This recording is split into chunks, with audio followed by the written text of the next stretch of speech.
Shalom jemaat Tuhan. Pada kali ini kita mau belajar firman Tuhan dengan tema buah Roh Kudus. Kita sudah belajar firman Tuhan dengan tema karunia Roh Kudus dalam beberapa minggu, dan kita belajar mulai minggu ini tentang buah Roh Kudus. Mari kita berdoa lebih dahulu. Ya Roh Kudus, pimpinlah hamba-Mu yang menjelaskan firman Tuhan, sensor tuturkan sikap hamba-Mu, dan setiap kami yang mendengar dan menonton siaran ini, Tuhan pimpin supaya kami dibimbing oleh Roh yang sama. Berbicara kepada kami lewat lidah hamba-Mu, dalam nama Tuhan Yesus kami berdoa. Haleluya, amin. Jemaat Tuhan, kita akan melihat dua macam pohon ini. Sekalian kalau kita melihat sepintas, maka dua pohon ini mirip. Daunnya, ya, bentuknya mirip. Sekalian memang kalau kita melihat pohonnya saja, ada banyak kemiripan. Tapi apa yang membedakan, yang sangat membedakan, yaitu adalah buah daripada kedua pohon ini. Sekalian kita akan melihat buah korma dan buah kelapa. Sekalian makanya firman Tuhan mengatakan demikian. Waspadalah terhadap nabi-nabi palsu yang datang kepadamu yang menyamar seperti domba, tapi sesungguhnya mereka adalah serigala yang buas. Dari buahnya lah kamu akan mengenal mereka. Dapatkah orang memetik buah anggur dari semak duri atau buah ara dari rumput duri? Buah itu menandakan ini jenis pohon macam apa. Sekalian demikian juga dengan buah Roh Kudus. Buah Roh Kudus hanya dihasilkan oleh orang-orang yang sudah menerima Roh Kudus pada waktu mereka terima Tuhan Yesus sebagai juru selamat. Sekalian kita akan belajar buah Roh Kudus ini dalam Galatia 5 ayat 22 dan 23 dikatakan, tetapi buah roh ialah, yuk kita sama-sama, tetapi buah roh ialah kasih, sukacita, damai sejahtera, kesabaran, kemurahan, kebaikan, kesetiaan, kelemah lembutan, penguasaan diri. Tak ada hukum yang menentang hal-hal itu. Luar biasa. Terus sekalian kalau kita melihat kata buah dalam bahasa Yunaninya adalah karpos. Buah mempunyai arti produk alamiah dari makhluk hidup. Karpos adalah produk alamiah dari makhluk hidup. Sekalian Paulus memakai kata karpos yang diterjemahkan dengan buah untuk memahami hasil karya Roh Kudus yang hidup di dalam diri, dalam hati umat yang percaya pada Tuhan Yesus. Karena Roh Kudus itu hidup, Roh Kudus itu menghasilkan produk yang sesuai dengan sifat-sifat Roh Kudus dalam kehidupan setiap umat Tuhan yang percaya kepada Yesus. Sekalian kalau kita melihat kata buah dalam bahasa Yunaninya berbentuk singular, dalam bentuk tunggal. Kalau ada orang berkata buah Roh Kudus, itu tidak tepat. Karena bahasa aslinya mempunyai arti singular, tunggal. Artinya apa? Buah ini bersifat kesatuan, bukan terpisah-pisah. Itu maksudnya demikian.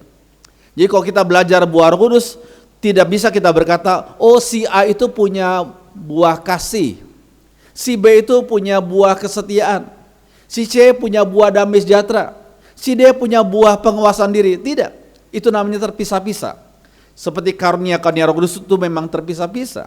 Ada yang diberikan karunia memimpin, ada yang diberikan karunia menasihati, karunia yang lainnya. Tapi buah Roh Kudus tidak. Buah Roh Kudus itu berbentuk tunggal, menyatakan buah ini bersifat kesatuan. Jadi orang yang terima Yesus, Roh Kudus dalam hatinya, maka Roh Kudus akan menghasilkan dalam hidup orang itu 9 rasa buah Roh Kudus yang satu itu. Walaupun memang perlu progresif, perlu waktu, perlu proses, tidak satu malam selesai. Sekalian tapi seumur hidup orang itu. Sekalian ini suatu hal yang penting. Saat kerohanian kita bertumbuh, maka semua sifat khas Kristus semakin nyata dalam kehidupan sehari-hari. Bolehkah saya minta saudara membaca sama-sama yang hijau ini? Saat kerohanian kita bertumbuh, semua sifat khas Kristus semakin nyata dalam kehidupan sehari-hari. Apakah tanda pertumbuhan rohani seseorang? Pertumbuhan rohani seseorang ditandai dengan bertumbuhnya sifat-sifat Kristus dalam hidup orang itu. Sehingga kehidupan orang itu sehari-hari semakin lama semakin menyatakan sifat-sifat Kristus. Semakin jelas sifat-sifat Kristus dalam kehidupan orang itu. Sekalian, ini suatu hal yang penting kok kita melihat. Sekali lagi, pertumbuhan ini secara progresif. Proses yang membutuhkan seumur hidup. Tetapi setiap hari pasti ada pertumbuhan.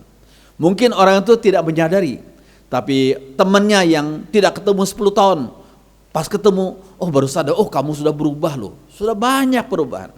Sekalian, kalau kita bertemu dengan seseorang, setiap hari kita nggak sadar, kita nggak aware bahwa teman kita, istri kita, suami kita, anak kita, orang tua kita, teman kita, tetangga kita yang percaya Yesus, mereka sedang diubahkan untuk semakin serupa dengan sifat-sifat Yesus. Sekalian, puji Tuhan. Nah, kalau kita melihat buah itu, buah alamiah butuh waktu untuk menjadi besar dan matang. Buah dari pohon itu perlu waktu untuk menjadi besar dan matang. Demikian juga dengan buah Roh Kudus, butuh proses waktu di dalam kehidupan umatnya secara pribadi. Buah alamiah tidak matang hanya sepanjang satu malam, tidak. Tapi perlu waktu untuk menjadi besar dan untuk menjadi matang. Buah Roh Kudus pun sama, perlu waktu. Berapa lama? Ya seumur hidup. Orang itu semakin matang kerohaniannya, semakin dewasa kerohaniannya, dan semakin menyatakan sifat-sifat Yesus. Sekarang kalau kita perhatikan yang berikutnya. Nah, ketika Roh Kudus dipersilakan untuk mengontrol kehidupan kita secara keseluruhan, maka Roh Kudus boleh membentuk kita untuk menjadi semakin serupa dengan sifat-sifat Kristus. Jemaat Tuhan, setiap umat yang percaya pada Yesus sudah ada Roh Kudus. Cuma masalahnya, apakah Roh Kudus dipersilakan untuk mengontrol, memimpin kehidupan kita? Seringkali yang memimpin hidup kita adalah nafsu, ambisi kita sendiri, bukan Roh Kudus. Tapi kalau kita berserah kepada Tuhan, kita persilakan Roh Kudus memimpin, mengontrol kehidupan kita, memimpin pikiran kita, nafsu kita, emosi kita, imajinasi kita.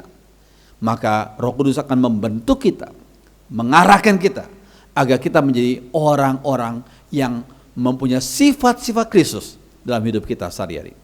Terus kan dalam tontonan Kick Andy minggu kemarin, ada satu tontonan yang menarik. Sekalian kalau sudah lihat gambar ini gambar tentang limbah plastik yang sudah disoroti oleh pemerintah kita. Karena limbah plastik kalau dibiarkan terus maka berbahaya sekali. Lalu kemudian di situ dipersilakan kepada beberapa orang yang menjadi pahlawan yang bisa mengubah limbah plastik menjadi barang-barang berharga, bahkan barang-barang mahal. Lalu ada seorang yang adalah umat Tuhan juga, dia sudah punya perusahaan biji plastik, ya. Dia mengucapkan satu kalimat yang menarik pada akhir daripada tontonan itu, dari tayangan itu. Dia berkata gini, ini ada namanya disebut teologi sampah. Maksudnya apa? Kalau satu benda plastik yang adalah sampah itu dibiarkan tetap berada di tempat sampah, maka benda plastik itu akan tetap menjadi sampah yang sangat tidak ada harganya. Tapi ketika limbah plastik itu diserahkan kepada orang-orang yang mau mencuci, yang mau memproses, mau membersihkan, akhirnya menjadi benda-benda yang bagus, yang berharga, bahkan yang mahal. Demikian juga hidup kita. Kita adalah orang-orang yang berdosa, yang bergelimbangan dengan dosa. Kita hanya ulat di hadapan Tuhan yang bergelimbangan dosa. Kalau kita berserah kepada Tuhan agar Tuhan memproses kita, membentuk kita, membersihkan kita, dan menjadikan kita menjadi alat-alatnya yang mulia, maka kita menjadi orang-orang yang memuliakan Tuhan, menjadi berkat bagi banyak orang. Puji Tuhan. So sekalian, satu buah tapi dengan 9 rasa. Mari kita baca sama-sama. Kasih, sukacita, damai sejahtera, kesabaran, kemurahan, kebaikan, kesetiaan, kelemah lembutan, dan penguasaan diri. Itu Galatia 5 ayat 22 dan 23. Satu buah Roh Kudus dengan 9 rasa. Kalau kita melihat gambar ini, gambar daripada durian Petruk. Durian yang terkenal, rasanya manis, tapi agak sedikit pahit. Kenapa demikian? Karena ada kandungan alkoholnya. Bagi sebagian orang itulah yang membuat enak. Karena ada kandungan pahitnya, karena mengandung alkohol. Terus sekalian, satu buah dengan 2 rasa. Tapi Roh Kudus satu buah, tapi dengan 9 rasa. Terus kalian lihat, kita akan melihat selanjutnya, yaitu rasa pertama adalah kasih, atau dalam bahasa asli adalah agape. Agape adalah dirinya Allah itu sendiri. Ya, dirinya Allah adalah agape. Sekalian kita melihat dalam ayat ini, 1 Yohanes 4 ayat 8. Barang siapa tidak mengasihi, bahasa aslinya adalah agapon, ia tidak mengenal Allah. Sebab Allah adalah kasih. Allah adalah agape. Itu bahasa aslinya.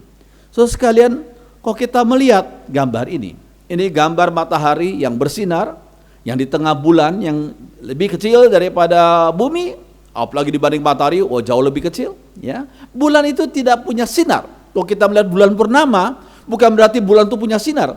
Bulan hanya reflektor sinarnya matahari. So sekalian, kalau kita perhatikan, umat Tuhan juga hanya reflektor sinar agape Allah. Kita sebagai manusia yang berdosa, yang ditebus oleh Tuhan, kita nggak punya kasih agape. Kita kalau punya persekutuan dengan Tuhan Yesus, maka kita bisa menjadi reflektor daripada kasih agape Allah. Seperti bulan adalah reflektor daripada sinar matahari.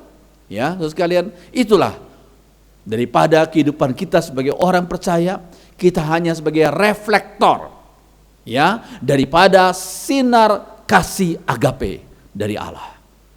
Berikutnya, ada beberapa ciri agape. Ciri pertama adalah kasih agape itu tanpa syarat. Kalau kita melihat kasih agape ditandai dengan satu kata, itu kasih yang walaupun atau kasih yang meskipun, tanpa syarat. Kita lihat dalam Roma 5 ayat 10. Kalau pada masa kita bermusuhan dengan Allah, kita didamaikan dengannya melalui kematian anaknya. Bayangkan, luar biasa ya. Anaknya itu Yesus rela mati bagi umatnya ketika kita masih bermusuhan dengan Allah. Ketika kita menjadi seterunya Allah. Kristus bukan mati pada waktu kita sudah baik, tidak. Kristus mati bagi kita ketika kita masih bermusuhan. Itulah kasih agape. Kasih yang meskipun, kasih tanpa syarat. Meskipun kita masih bermusuhan dengan Allah, kita masih berdosa, tapi Kristus 2000 tahun yang lalu rela mati bagi kita. Sekalian, ini perkataan umat yang dikuasai agape dari Allah. Walaupun engkau telah sangat mengecewakan aku mau agape sama kamu. Hubungan suami istri Kristen harus dilandaskan pada agape. Kita butuh kasih eros, kasih birahi. Kita butuh kasih storge, kasih persaudaraan. Kita butuh kasih filia, kasih persahabatan. Tetapi semua kasih itu kalau tanpa dilandasi oleh kasih agape, kasih tanpa syarat, kasih ketiga macam kasih di atas tadi, itu tidak kuat. Kita mengasihi suami atau istri kita berdasarkan kasih agape. Kita hubungan saudara dengan saudara kita satu keluarga didasarkan pada kasih agape. Kita berteman dengan teman-teman kita, bahkan dengan musuh kita dasarkan dengan kasih agape, kasih tanpa syarat. Walaupun engkau telah sangat mengecewakan aku, walaupun engkau pernah berapa kali tidak memenuhi janjimu, aku mau agape sama kamu. Ini suatu hal yang penting. Yang berikutnya, saudara, ciri yang kedua daripada agape adalah kasih yang tidak berdasarkan perasaan, tetapi kemauan. Bagaimana kita bisa mengasihi musuh kita? Kalau berdasarkan perasaan, maunya, orang Jakarta bilang gedek. Wah, aku jengkel sama dia. Kalau berdasarkan perasaan, kita nggak bisa mengasihi orang-orang seperti itu. Tetapi kasih agape itu kasih bukan berdasarkan perasaan, tapi kasih berdasarkan kemauan. I want to love, I want to agape him atau her. Aku mau tetap agape dengan pertolongan Tuhan untuk orang-orang yang pernah mengecewakan aku. Bukan berdasarkan perasaan, tapi berdasarkan kemauan. Saudara sekalian, ini penting sekali. Jika berdasarkan perasaan, tidak mungkin seseorang mengasihi musuhnya. Hanya berdasarkan kemauan saja. Saudara lihat gambar ini. Ini gambar daripada cerita yang sesungguhnya, yaitu pada beberapa abad yang lalu di Eropa ada kelompok yang namanya Anabaptis. Kelompok Anabaptis ini dikejar-kejar oleh kelompok Kristen lain dari denominasi lain. Sebagian mereka dianiaya, bahkan dibunuh.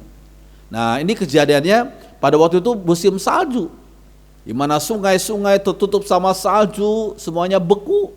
Tapi pada waktu itu saljunya sudah mendekati akhir, sudah mulai agak panas. Seorang Anabaptis dikejar-kejar oleh sesama orang Kristen tapi dari denominasi lain. Ketika itu musim salju sudah hampir berakhir. Mereka ini orang ini lari melewati sungai yang beku, dikejar oleh orang dari kelompok lain tuh, mau dianiaya. Tetapi ketika mereka melewati sungai itu, sungai yang diinjak oleh lawannya itu ternyata retak dan langsung membuat orang yang mengejar itu jadi tenggelam. Lalu orang yang Anabaptis yang dikejar itu ketika mendengar help, tolong dari orang yang mengejar dia, orang Anabaptis itu tidak lari terus tapi dia kembali ke tempat orang yang mengejar itu. Kemudian ditolonglah orang yang mengejar dia itu. Dia memberikan tangannya, ayo pegang tanganku. Kemudian dia tarik sehingga orang itu enggak jadi tenggelam.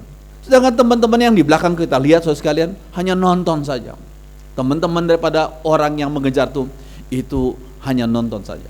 Tapi orang Anabaptis yang dikejar itu malah menolong. Dia mengasihi musuh yang mengejar dia. Saudara sekalian, makanya ada seorang bernama Martin Luther Jr. Dia berkata, love is the only thing that can turn an enemy into a friend. Kasih agape hanyalah satu-satunya yang dapat mengubah musuh menjadi seorang teman. Bagus ya? Kalau mau mengubah musuh menjadi teman, cara satu-satunya adalah dengan agape kepada mereka. Tanpa syarat, mengasihi bahkan musuh kita. Seperti Tuhan Yesus mengasihi orang-orang yang menyalibkan dia. Terus kalian, ini suatu hal yang luar biasa. Yang berikutnya, ciri yang berikutnya daripada agape adalah karena tidak berdasarkan pada perasaan, maka agape itu bersifat stabil. Perasaan itu mudah berubah, mood lebih lagi, kata hati itu mudah berubah. Mood-moodan, orang itu mood-moodan, gampang berubah. Tapi kalau berdasarkan agape, orang itu akan stabil. Dia nggak berdasarkan perasaan, nggak berdasarkan mood. Yang berikut yang keempat adalah agape bertujuan untuk kebaikan orang yang dikasihi.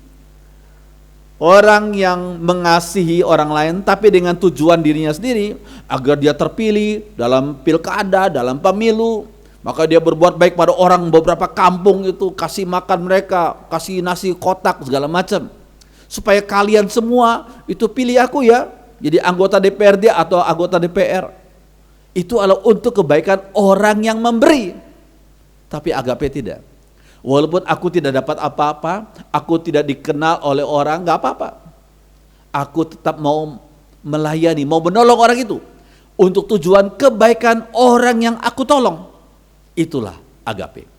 So sekalian, ini suatu hal yang penting. Yang berikutnya, yang kelima adalah agape pasti disertai dengan pengorbanan diri dari pihak orang yang mengasihi. Orang yang mau mempraktikkan agape pasti harus berkorban gengsi, harga dirinya. Walaupun dia difitnah, walaupun dia diejek, ditolak, tapi dia mau mengorbankan harga diri, waktunya, hartanya untuk mau mempraktikkan agape dalam hidupnya. Terus ini tidak mudah. Tapi dengan pertolongan Roh Kudus kita mampu. Saya pun pernah beberapa kali mempraktikkan hal ini, memang tidak mudah. Saya doa dulu, setengah hari saya doa, Tuhan tolong untuk saya bisa mengampuni orang itu. Akhirnya puji Tuhan sore hari itu saya bisa datang, melayat atau mendoakan orang itu. So sekalian, ini suatu hal yang penting kalau kita perhatikan. Yang berikutnya, ciri berikut daripada agape adalah agape itu tidak wajar bagi sifat manusia yang berdosa. Manusia yang berdosa maunya prinsipnya gigi ganti gigi, bengkak ganti bengkak, nyawa ganti nyawa. Itu sifat manusia yang berdosa. Sehingga sifat manusia yang berdosa termasuk umat Tuhan yang masih mempunyai daging dan darah, kita mempunyai natur orang berdosa. Itu enggak wajar bagi kita manusia untuk mempraktikkan agape. Kecuali kalau Roh Kudus mempengaruhi kita, kalau Roh Kudus mengendalikan kita, kalau Roh Kudus menolong kita, mentransform, mengubah hidup kita menjadi memancarkan terang kasih agape. Saudara sekalian, ini suatu hal yang penting. Nah, saudara sekalian, kasih agape itu bersifat ilahi. Ya, kasih manusia dicirikan dengan kata kalau. Aku baik kepada kamu kalau engkau baik sama aku. Tapi kalau engkau jahat kepadaku, aku akan lebih jahat kepadamu. Itulah kasih manusia, kasih yang bersyarat. Tapi kasih agape adalah kasih yang tidak bersyarat. Meskipun kau sudah jahat kepadaku, tapi aku tetap agape kepada kamu. Terus sekalian, ciri berikutnya daripada kasih agape adalah kasih agape terpancar atau tidaknya kasih agape dalam kehidupan seseorang bergantung pada persekutuannya dengan Allah. Terus sekalian, ayat ini bagus sekali. Dalam Yohanes 15 ayat 5. Akulah pokok anggur dan kamulah ranting-rantingnya. Barang siapa tinggal di dalam aku dan aku di dalam dia, ia berbuah banyak. Di luar aku kamu tidak dapat berbuat apa-apa. Sudah lihat beberapa kata yang saya pakai merah. Barang siapa tinggal dalam aku di dalam dia. Maksudnya apa? Kalau kita gambar ini ada air di dalam gelas, tapi dimasukkan kapas. Kapas ada di dalam air, tetapi air ada di dalam kapas. Ketika kapas itu ditarik keluar, maka kita coba peras, maka ada air di dalam kapas. Tapi kita masukkan lagi ke dalam gelas, kapas di dalam air. Kapas di dalam air, air di dalam kapas. Berarti ada persekutuan yang erat, ada persekutuan yang begitu dekat antara kapas dengan air. Kita pun demikian. Kalau kita punya persekutuan erat antara kita dengan Kristus, maka kita dengan pertolongan Tuhan bisa menghasilkan buah Roh Kudus. Terus kalian seperti gambar ini, kamu tidak dapat berbuat apa-apa di luar aku. Tapi kalau kamu hidup dekat, bersekutu dengan aku, maka kamu bisa menghasilkan buah dalam kehidupan kamu yang memuliakan Tuhan. Seperti carang anggur tidak dapat berbuah jikalau dia lepas dari pokoknya. Sekali itu suatu hal yang penting. Nah, itulah tentang kasih yang agape. Yang kedua, rasa kedua adalah sukacita. Terus kalian, sukacita bahasa aslinya adalah kara. Kara berarti sukacita yang berasal dari Allah. Sukacita yang berasal dari Allah. Terus kalian, sukacita ini tidak datang dari benda-benda di dunia ini. Beda sama bahagia ya. Bahagia, kita bahagia jikalau dapat pacar yang cantik, dapat pacar yang ganteng, dapat naik gaji, dapat promosi, naik pangkat.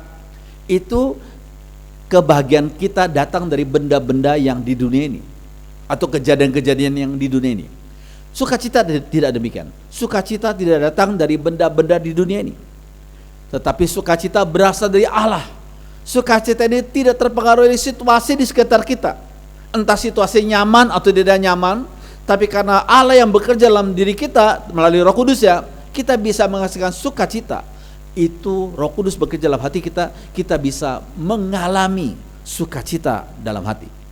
Terus kalian, Rasul Paulus, kalau kita perhatikan, di dalam penjara dapat menasihati jemaat Filipi yang di luar penjara, yang bebas, untuk bersukacita selalu dalam Tuhan. Ini luar biasa kan?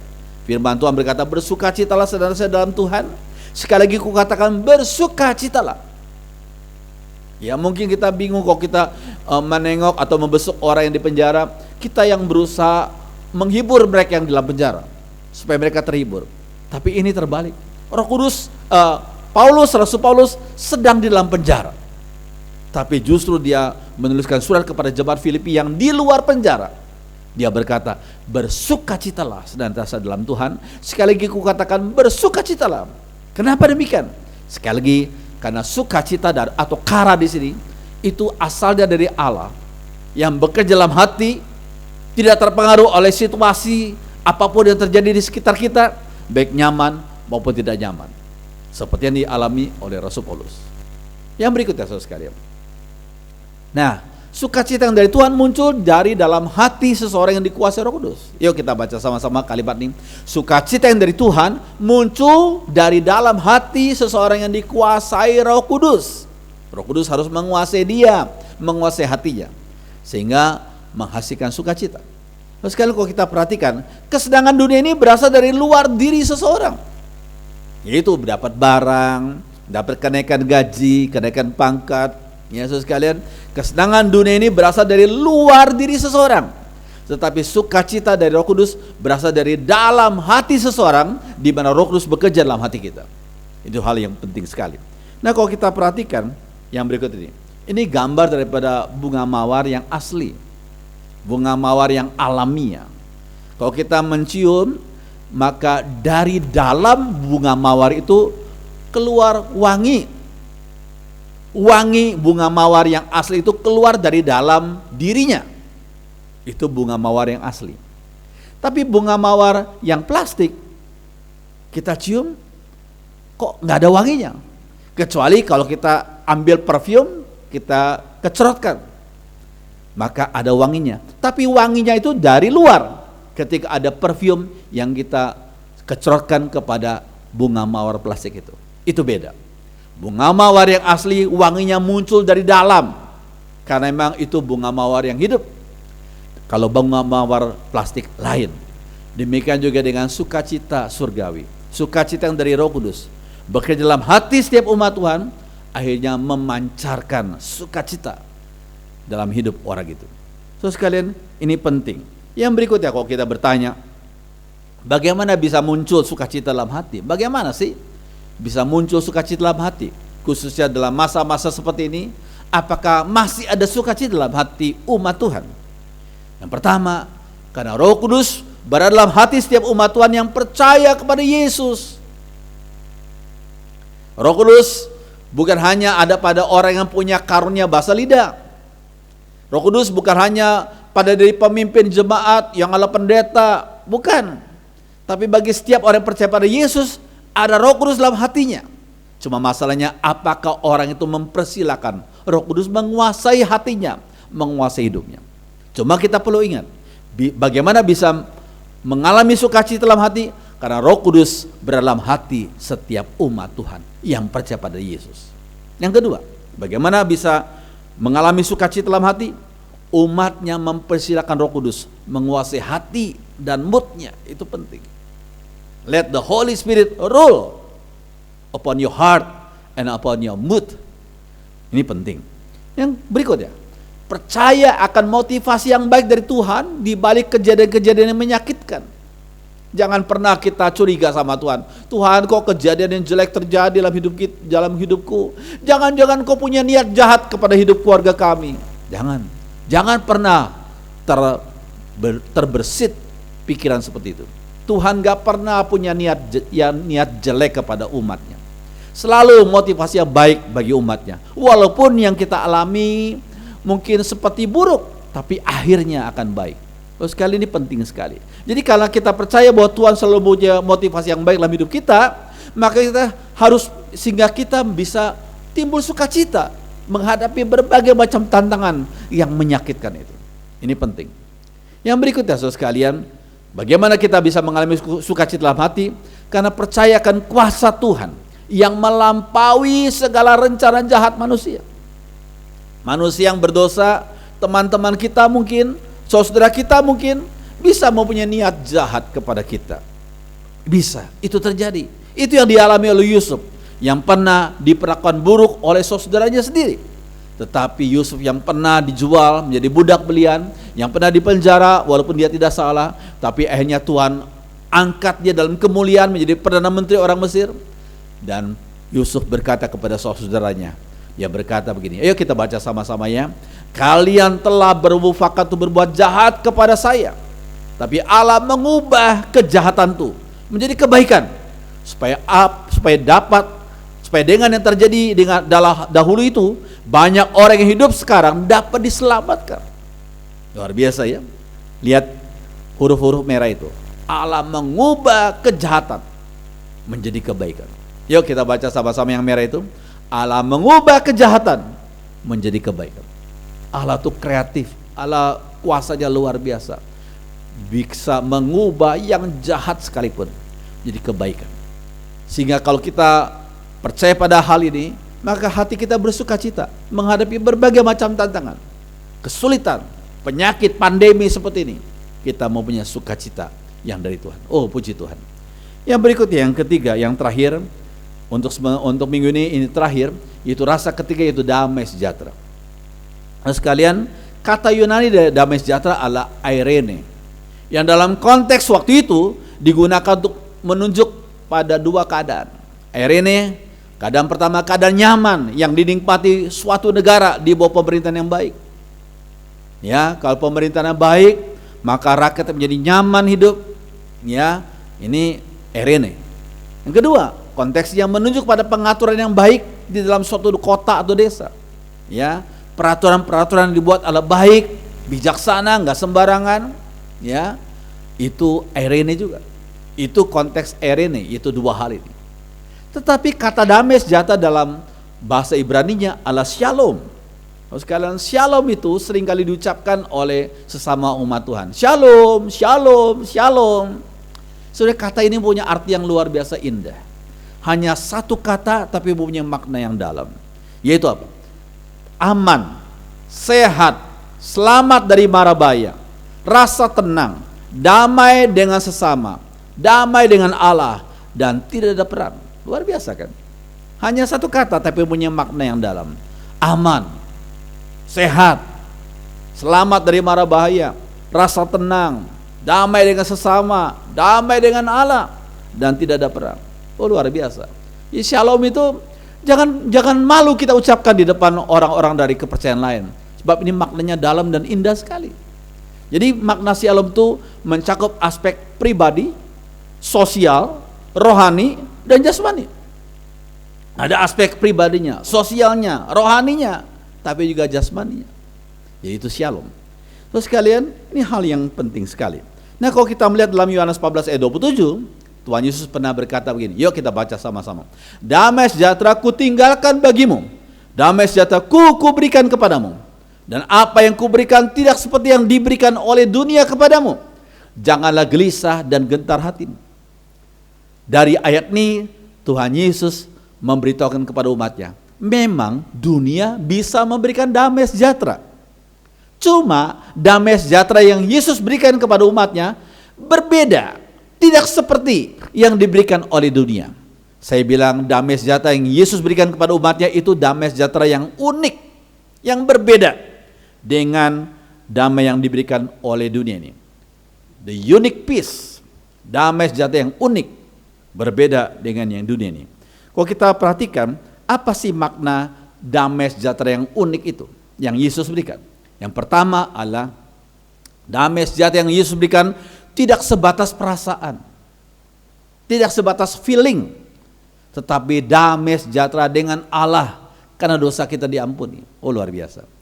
Coba kalau kita lihat gambar ini. Yuk kita lihat, kita baca dulu ayat ini, Roma 5 ayat 1. Kita baca, sebab itu kita yang dibenarkan karena iman, kita hidup dalam damai sejahtera dengan Allah oleh karena Tuhan kita Yesus Kristus. Kalau kita beriman kepada Yesus, maka kita didamaikan dengan Allah karena dosa-dosa kita diampuni. Luar biasa ya. Kalau kita melihat gambar ini gambar gamelan, gending Jawa klasik. Bagi sebagian orang yang senang akan gending, mereka merasa ayem, merasa damai ketika mendengar suara gending dan suara gongnya itu ya. Ya, membuat mereka jadi tenang itu. Memang gending bisa memberikan tenang, tapi damai sebatas perasaan. Kalau kita lihat ini orang ini sudah dipanggil Tuhan dalam satu kecelakaan ya, Jim Reeves, tapi suaranya sampai sekarang sebagian orang masih senang. Suaranya enak sekali didengar, bariton ya, membuat jadi damai gitu. Ya, tetapi damai yang diberikan lewat pujian, lewat nyanyian itu adalah damai sebatas perasaan. Kemudian kalau kita lihat yoga, orang yang berlatih yoga bisa dapat damai, bisa. Saya tidak menolak hal ini. Yoga bisa memberikan damai, oh bisa. Cuma damai sebatas perasaan. Tidak ada Orang lewat nyanyian mereka berkata, oh lewat nyanyian dosaku diampuni. Oh lewat gending dosaku diampuni. Oh lewat yoga dosaku diampuni. Tidak ada itu. Yoga, gending, nyanyian bisa memberikan damai sebatas perasaan. Tapi kalau kita berdamai dengan Allah melalui karya Tuhan Yesus di atas salib, kita didamaikan dengan Allah karena dosa kita diampuninya. Ini luar biasa. Itu keunikan pertama. Keunikan kedua adalah damai bukan karena tidak tahu apa-apa, tapi percaya pada providensia Allah. Damai bukan karena tidak tahu apa-apa, tapi karena pemeliharaannya Allah, dari Allah. Kalau kita lihat gambar ini adalah gambar seorang ibu muda yang sedang menggendong anaknya yang masih bayi yang tidur. Ada satu kejadian di mana ada satu pesawat yang dibajak oleh beberapa orang pembajak. Dengan laras panjang mereka membajak pesawat itu. Lalu pesawat itu turun, mendarat di satu airport, kemudian terjadi negosiasi antara polisi dengan pembajak. Oke, akhirnya tercapai satu kata sepakat yang pertama, yaitu apa? Satu persetujuan yang boleh keluar pertama adalah orang tua, orang-orang tua, lansia, dan anak-anak kecil bayi. Maka diturunkanlah tangga itu. Tangga diturunkan, kemudian keluarlah dua orang pembajak dengan laras panjang, maka keluarlah satu persatu lansia. Dan kemudian diikuti dengan ibu-ibu muda yang menggendong bayi-bayi mereka yang tertidur. Terus sekalian, ketika seorang ibu menggendong bayinya sedang tertidur itu, kemudian seorang wartawan berkata, itu adalah damai Kristiani. Bisa tidur di tengah-tengah tantangan bencana. Apakah itu damai Kristiani? Saya pikir kalau itu damai Kristiani, biarlah kita menjadi anak bayi yang ignorant, yang nggak tahu apa-apa. Semakin nggak tahu apa-apa, nggak usah baca koran, nggak usah baca internet, nggak usah dengar TV, kita hidup saja di tempat jauh sana di remote area situ, di remote area. Semakin nggak tahu apa-apa, semakin damai. Ternyata tidak demikian. Kalau kita lihat Mazmur 3, ya, Mazmur Daud ketika ia lari dari Absalom anaknya. Ya Tuhan, betapa banyaknya lawanku. Banyak orang yang bangkit menyerang aku. Daud tuh tahu persis akan suasana yang terjadi. Karena dia adalah seorang yang suka berperang. Dia tahu persis tantangan yang sedang terjadi. Berapa banyak lawannya. Ya, anak kandungnya sedang memberontak kudeta dia. Dan dia harus meninggalkan istana. Oh sekalian, luar biasa kan? Satu kejadian yang tragis, sekalian. Dia tahu banyak orang bangkit menyerang dia. Tapi yang hijau coba kita lihat, aku membaringkan diri lalu tidur. Aku bangun sebab Tuhan menopang aku. Aku tidak takut pada puluhan ribu orang yang siap mengepung aku. Bangkitlah Tuhan, tolonglah aku, ya Allahku. Luar biasa. Jadi Daud bukan seperti anak bayi yang ignorant yang gak tahu apa-apa. Dia tahu persis tantangan yang ada di sekitarnya. Tapi dia kok bisa tidur? Kenapa dia bisa berbaring lalu tidur? Karena dia punya kepercayaan, punya iman kepada pemeliharaan Allah, kepada providensia Allah. Aku membaringkan diri lalu tidur. Aku bangun sebab Tuhan menopang aku. Luar biasa ya. Aku tidak takut kepada puluhan ribu orang yang siap mengepung aku. Bangkitlah Tuhan, tolonglah aku, ya Allahku. Ini indah sekali. Jadi damai ini bukan karena nggak tahu apa-apa, bukan seperti bayi itu yang ignorant, tapi dia percaya pada pemeliharaan Tuhan. Terus kalian kata providensia dalam bahasa aslinya dari dua kata, yaitu pre, sebelumnya, dan video, artinya aku melihat. Sebelumnya Tuhan sudah lihat dulu. Tahun 2001, sepasang teman kami dari Bandung naik mobil, mereka menuju Semarang. Kemudian mereka menawarkan kepada kami produk asuransi dari satu asuransi swasta. Waktu itu saya punya paradigma, orang hamba Tuhan gak perlu ikut asuransi tahun 2001 ya. Dan karena dia sudah jauh-jauh datang, ya sudah saya ambil saja. Tapi dengan setengah hati, ya saya pilih yang gak terlalu mahal lah. Oh ternyata setelah saya menjalani 19 tahun ya, saya melihat itulah salah satu cara pemeliharaan Tuhan, providensia Allah.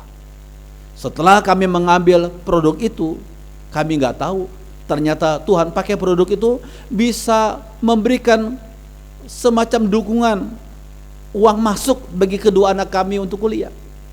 Itu produk daripada salah satu produk asuransi itu. Kemudian kami nggak tahu ternyata saya 19 tahun tuh pernah opnam 3 kali, pernah operasi 2 kali. Ya, kemudian istri saya pernah opnam. Kedua anak kami pernah juga opnam, pernah operasi juga.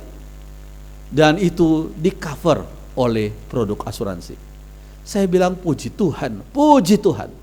Lewat asuransi Tuhan pakai untuk menyatakan providensia Allah dalam hidup kami. Terus sekalian, demikian juga dengan BPJS. Tuhan pakai BPJS untuk menolong banyak rakyat Indonesia. Kita yang sehat, kita tolonglah saudara kita. Walaupun kita nggak minta BPJS, tapi kita bantu mereka dengan bayar BPJS kita. Karena yang sehat bantu yang sakit. Itulah cara pemerintah kita. Yang sehat bantu yang sakit, sehingga kita bisa menolong mereka. Jadi saudara sekalian, ini suatu hal yang penting. Kita ikut asuransi sebenarnya sama dengan kita menabung. Cuma ini bedanya setiap setengah tahun atau setahun sekali kita ditagih.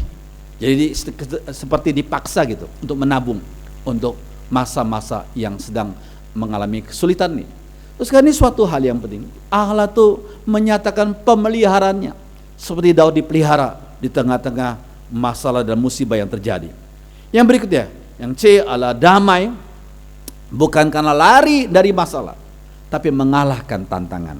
Kalau kita lihat Yohanes 16 ayat 33, yuk kita baca sama-samanya. Semuanya itu kukatakan kepadamu, supaya kamu beroleh damai sejahtera dalam aku. Dalam dunia kamu menderita penganiayaan, tapi kuatkanlah hatimu. Aku telah mengalahkan dunia. I have overcome the world. Aku telah mengalahkan dunia. Terus kalian, orang yang lari ke narkoba, orang itu berusaha escape from reality. Coba lari dari kenyataan hidup. Ternyata tidak bisa. Tambah terperangkap, tambah sulit dia. Karena tambah kecanduan dia. Dan narkoba itu merusak akan bagian-bagian dalam tubuhnya. Itu namanya orang itu berusaha lari dari kenyataan. Tapi kita umat Tuhan, kalau menghadapi tantangan, jangan lari dari kenyataan. Kita hadapi tantangan dengan pertolongan Roh Kudus, kita mengalahkan kesulitan itu. Seperti Tuhan Yesus, aku telah mengalahkan dunia. Oh, luar biasa. Dan yang terakhir saudara sekalian, damai sejahtera yang unik itu adalah damai bukan karena menghalalkan segala cara, tapi karena melakukan kebenaran. Ya, kita lihat dalam Yesaya 30 ayat 17. Yuk kita baca sama-sama. Di mana ada kebenaran, dalam bahasa aslinya, dalam bahasa Inggris dikatakan righteousness, keadilan, kebenaran, di situ akan tumbuh damai sejahtera. Dan akibat kebenaran, righteousness juga, ialah ketenangan dan ketentraman untuk selama-lamanya. Kita mau cepat selesai, akhirnya menghalalkan segala cara, nggak bisa. Kita jadi nggak jujur, kita jadi menghalalkan segala cara, nggak bisa. Nggak akan ada damai dalam hati kita, dalam keluarga kita, dalam lingkungan kita. Selalu ada hal-hal yang tidak baik terjadi. Kalau kita mengevaluasi diri kita, kita bertanya, Tuhan, apa yang sudah aku lakukan yang salah di hadapan Tuhan? Tuhan bimbing aku agar aku bisa bertobat, boleh berjalan dalam kebenaran Tuhan. Sebab di mana ada kebenaran, ada righteousness, ada keadilan, ada kebenaran, akan tumbuh damai sejahtera. Akibat righteousness, kebenaran, keadilan, ketenangan, ketentraman itu selama-lamanya. Kita melihat gambar ini. Gambar yang terjadi tahun 97-98 yang lalu, di mana negara Indonesia waktu itu mengalami satu kerusuhan. Ya, ini orang-orang satu sikap yang tidak benar ya. Ini milik pribumi, maksudnya jangan dirusak. Ini milik pribumi. Terus kalian, jadi dengan tulisan itu mereka mau membedakan antara milik pribumi dengan non pribumi. Padahal yang disebut non pribumi adalah warga negara Indonesia juga. Kenapa disebut non pribumi? Kalau kita belajar akan negara Indonesia, rakyat Indonesia, siapa sih, suku apa yang murni sungguh-sungguh asli Indonesia? Bukankah banyak suku Indonesia sudah bercampur dengan suku-suku atau bangsa lain dari negara lain? Oleh karena itu, jangan kita lagi memikirkan tentang pribumi atau non pribumi. Kita lah warga negara Indonesia. Umat Tuhan yang berada dalam warga negara Indonesia, kita mempunyai kontribusi untuk menjadi berkat bagi orang-orang lain. ya, untuk kita berpartisipasi dalam pembangunan, dalam menghadapi musibah yang sedang terjadi ini, dan dalam membangun kembali ekonomi yang sedang terpuruk. Kita adalah umat Tuhan yang tinggal di negara Indonesia. Kita adalah warga negara Indonesia, tapi sekaligus juga warga negara surgawi. Kita memuliakan Tuhan dalam hidup kita. Kita melakukan kebenaran, righteousness, keadilan, kebenaran, sehingga akan tumbuh damai sejahtera. Dan akibat kebenaran ialah ketenangan, ketentraman untuk selama-lamanya. Biarlah firman Tuhan menjadi berkat bagi kita semua, dan Roh Kudus membantu kita untuk memancarkan buah Roh Kudus dalam hidup kita sehari-hari. Mari jemaat Tuhan kita berdiri, kita nyanyikan satu lagu, Kalaku cari damai, hanya ku dapat dalam Yesus. Mari kita berdiri.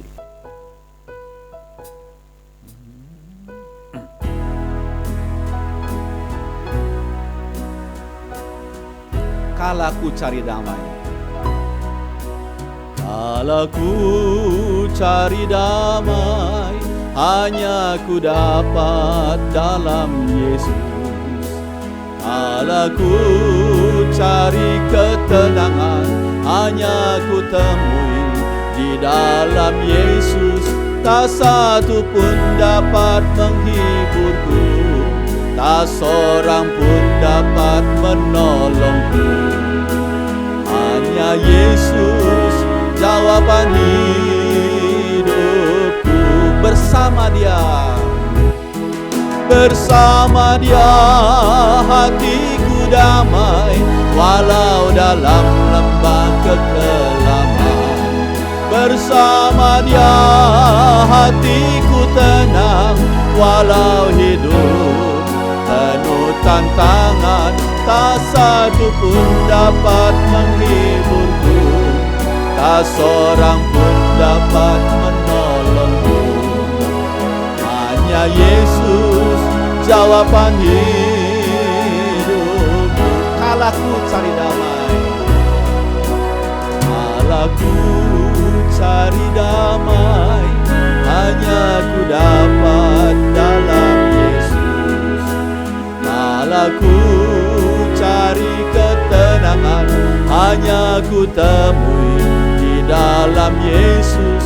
Tak satu pun dapat menghiburku, tak seorang pun dapat menolongku. Hanya Yesus jawaban hidupku. Angkat tangan kananmu dan berkata, bersama Dia, bersama Dia hatiku damai, walau dalam lembah kekelaman. Bersama Dia hatiku tenang, walau hidup penuh tantangan. Tak satu pun dapat menghiburku, tak seorang pun dapat menolongku. Hanya Yesus jawaban hidupku. Hanya Yesus jawaban hidupku. Hanya Yesus jawaban hidupku. Sekali lagi, hanya Yesus jawaban hidupku. Hanya Yesus jawaban hidupku.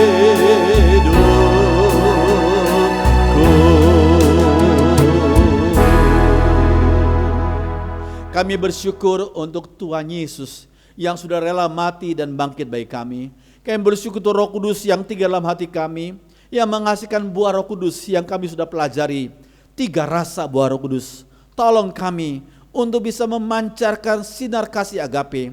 Tolong kami untuk bisa mengalami sukacita yang dari Tuhan. Tolong kami untuk bisa mengalami dan mempraktekkan damai sejahtera yang unik yang dari Tuhan. Roh Kudus tolong kami. Terima kasih Tuhan. Dengarkan doa kami dalam nama Tuhan Yesus. Kami sudah berdoa. Semua orang beriman mengatakan amin. Silakan duduk.